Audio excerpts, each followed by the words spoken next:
Mga kapuso, doble ingat kayo sa mga nirerentahan ninyong sasakyan para sa delivery.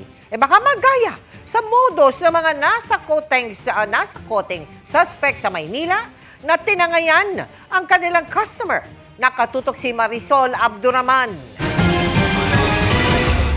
For violation alleged highway robbery. Sa bahagi ito ng Road 10 sa Tondo, Maynila, natunto ng PNP Highway Patrol Group ang closed van na ito matapos ireklamo. Sabado pa kasi ito inarkila sa pamamagitan ng isang online delivery app para sana mag-deliver ng mga tiles na order ng isang customer.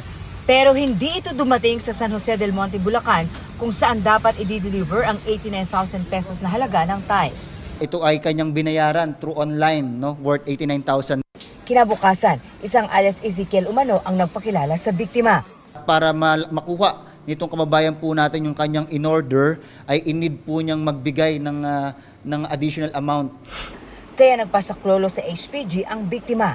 Agad namang natunto ng mga otoridad ang nasabing sasakyan. Naibaba na ang mga tiles sa Tondo, Maynila, pero nabawi rin naman ang mga ito. Arestado ang driver at pahinante ng truck, gayon din ang taong pinagbagsakan nila ng nasabing tiles. Nag-order mismo itong alias Ezekiel na hindi i-deliver nung driver doon sa mismong dapat pupuntahan, at ito nga ay napunta nga po ron sa isang kasamaan or kababayan po natin. At large pa po itong tao na to kasi isa po siya sa nasa likod. Maari isa po ito sa mga inside job na tinitingnan ng HPG kung bakit ganito. Ngayong hapon, sinampahan na ng mga karampatang reklamo ang mga suspect na wala pang pahayag sa ngayon.